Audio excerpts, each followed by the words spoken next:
Te damos la bienvenida a un nuevo audio de la hora silenciosa de Palabra de Vida, donde líderes alrededor del mundo compartirán con nosotros. El día de hoy escuchamos a... Buen día, mi nombre es Percy Roca, compartiendo con ustedes desde la República Dominicana, donde junto con mi esposa Ana y mis hijos servimos al Señor en el ministerio de Palabra de Vida.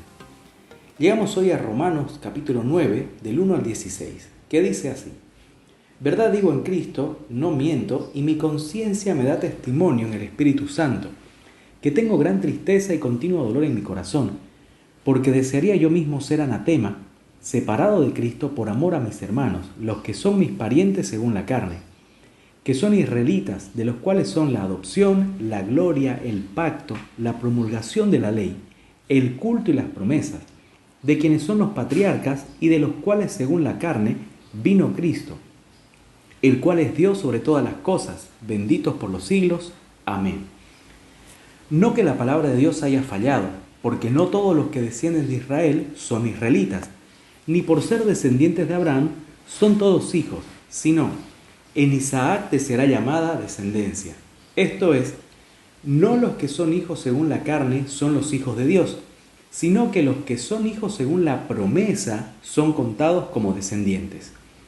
Porque la palabra de la promesa es esta: por este tiempo vendré y Sara tendrá un hijo. Y no solo esto, sino también cuando Rebeca concibió de uno, de Isaac nuestro padre, pues no habían aún nacido, ni habían hecho aún ni bien ni mal, para que el propósito de Dios conforme a la elección permaneciese, no por las obras, sino por el que llama. Se le dijo: el mayor servirá al menor, como está escrito: a Jacob amé, mas a Esaú aborrecí. ¿Qué pues diremos? ¿Que hay injusticia en Dios? En ninguna manera. Pues a Moisés dice: tendré misericordia del que yo tenga misericordia, y me compadeceré del que yo me compadezca. Así que no depende del que quiere ni del que corre, sino de Dios que tiene misericordia. En estos próximos capítulos de la hora silenciosa encontraremos la sección del libro de Romanos denominada dispensacional, que va desde el capítulo 9 al 11, donde encontraremos una trilogía. En el capítulo 9 veremos la soberanía de Dios en la elección, esto es el pasado de Israel. En el capítulo 10 veremos la responsabilidad humana, que fue el rechazo de Israel al Mesías, es el presente de Israel. Y en el capítulo 11 veremos la bendición divina en la restauración, que aún está en el futuro de Israel. Veremos al pueblo de Israel representando a todas aquellas personas que a través de la historia han buscado la salvación por justicia propia. En los versículos 1 al 3, la Nueva Traducción Viviente dice: tengo el corazón lleno de amarga tristeza e infinito dolor. Aquí Pablo muestra de manera muy sincera el anhelo que tenía de que todos los judíos, su nación, se conviertan a Cristo, a quien pone como testigo de esto al decir: verdad digo en Cristo. Incluso el mismo apóstol está dispuesto a estar separado de Cristo y vivir literalmente bajo maldición, bajo anatema, si de esa forma su pueblo pudiera llegar a la salvación. Esto me hace pensar en ¿qué estoy dispuesto yo a hacer para que otros conozcan de Cristo? ¿Estaría dispuesto a dejar la comodidad de la iglesia y salir a predicar? ¿O dejar el descanso del fin de semana o de un día feriado para realizar una actividad evangelística? ¿O estaría dispuesto a hablar de Cristo con mis compañeros del colegio, la universidad o del trabajo, sin importar que me rechacen? Pablo dijo que sí estaría dispuesto. Y siguen los versículos 4 y 5 enumerando los privilegios que tuvo Israel como nación. Fueron elegidos por Dios, quien les reveló a ellos su gloria. Hizo pactos, algunos condicionales y otros incondicionales. Esto quiere decir que estos últimos no dependían de la obediencia del pueblo, sino de la fidelidad de Dios en cumplirlo. También les entregó su ley, les dio el privilegio de adorarlo y recibieron sus maravillosas promesas. Pablo sigue diciendo que tienen también a los patriarcas de la nación, que incluso de entre ellos vino Cristo, el cual era judío, el cual es Dios mismo y está sobre todas las cosas, quien es digno de eterna alabanza. Debemos notar que Pablo utiliza en el versículo 4 la palabra adopción, que mencionó también en el capítulo anterior, para referirse ahora a la acción de Dios con su pueblo Israel.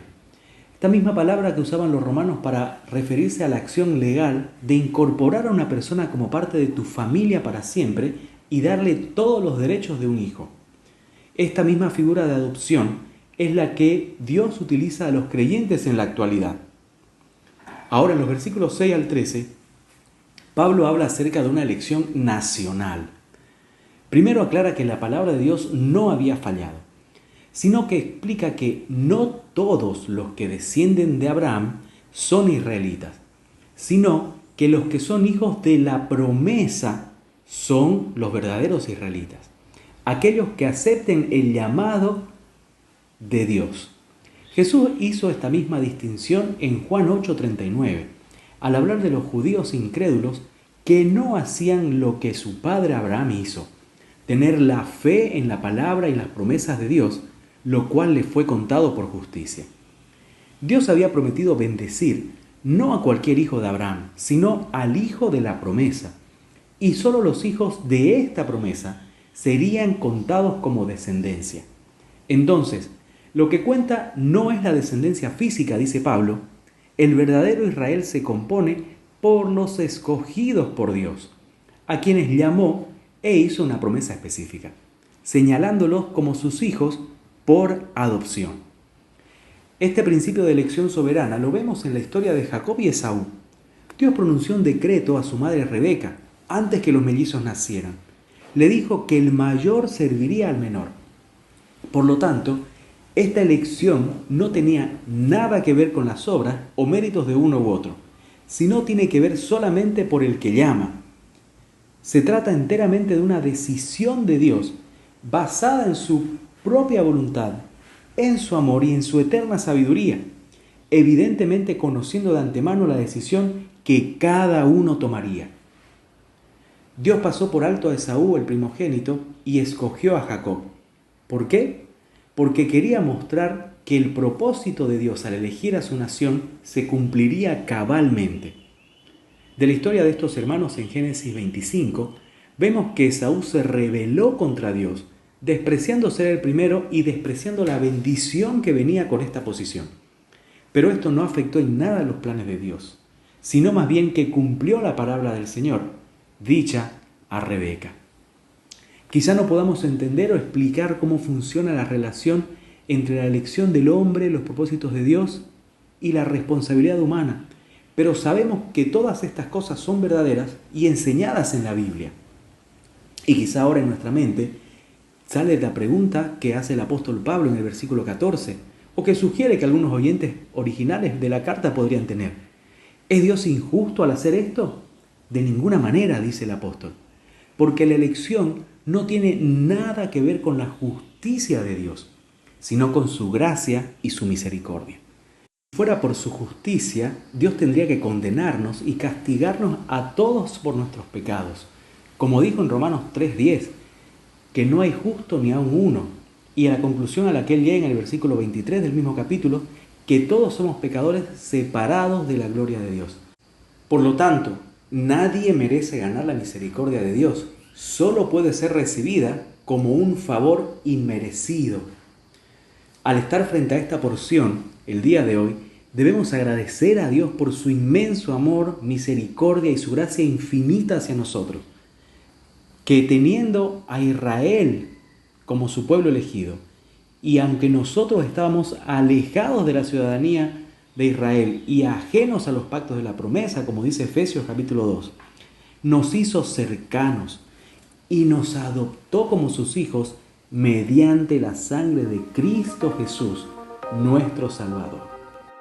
Espero que Dios continúe bendiciendo tu vida en este día. Hasta pronto.